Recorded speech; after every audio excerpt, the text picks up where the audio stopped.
So I'm wondering if you have ever wondered whether you're going to take the plunge or not. So I had this decision to make an hour ago. I was sort of, thinking about this distinguished audience and honestly sitting in my hotel room, very honestly lying down. And I thought, there's this pool that they have advertised here. But it's not really at this hotel. Should I bother? Should I bother? And boy, did I make the right call. It's on the other side. But, here's a Norwegian guy who lives in Boston, a very cold place, swimming in an outside pool today, of all days with a storm raging across the US. There are many choices to make in the energy business these days, right? Because if you look at it, there are so many messages. Oil is in, oil is out. Shale is the new thing. Shale is not the thing because there's environmental concerns. Distributed generation, it's the big thing. No. Intermittent sources of energy will never, ever make it. Yes, actually, they're about to reach grid parity. All these messages, we hear them very often in the media, in reports, analyst reports. They'll be served up to you. Nuclear, is in trouble. Nuclear is dead. No. New nuclear is in. Trust me. This is the new thing. It's transforming everything. No, wait a second. Old nuclear is back. Did you know there's like 60 nuclear reactors being built right now in the world? So this is not an easy world. Mobile tech is transforming everything in the energy landscape. Technology is coming. You hear this? And if you look at the energy infrastructure, maybe there's a renaissance out there. All of these new technologies, new raw materials have created a need for an enormous buildup of infrastructure. Opportunity. Or the utilities industry.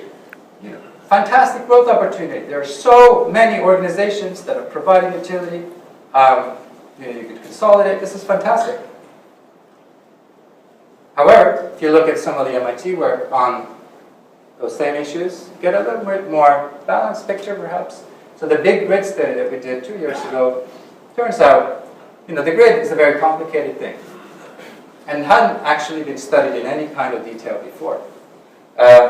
So these guys, big, 20 faculty over a long time with a lot of industry input, figured out that in fact there has been very little research on what the grid is and what a grid could be. And instead we have relied on you, essentially, on the suppliers for any information on such a crucial topic for the US.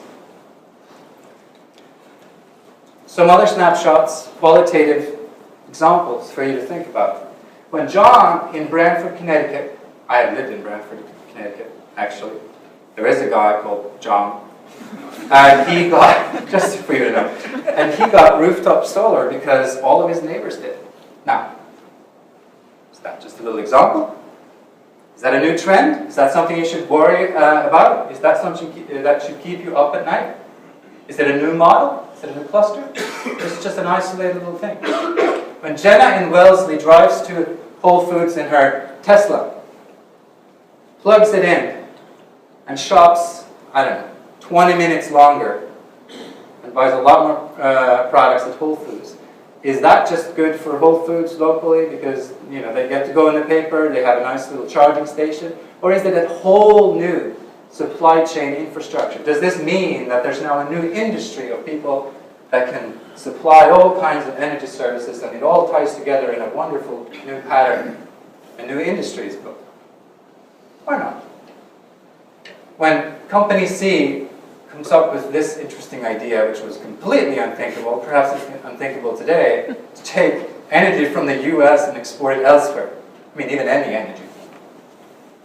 Is that a new opportunity created? Or is it just a little window? Is it even just a bad idea even right now? The energy markets are full of these decisions. If you look at what work is going on right now at MIT on energy storage, I'm sure you hear a lot about energy storage. I'm sure some of you care very deeply about this because potentially pretty scary stuff, potentially very good stuff.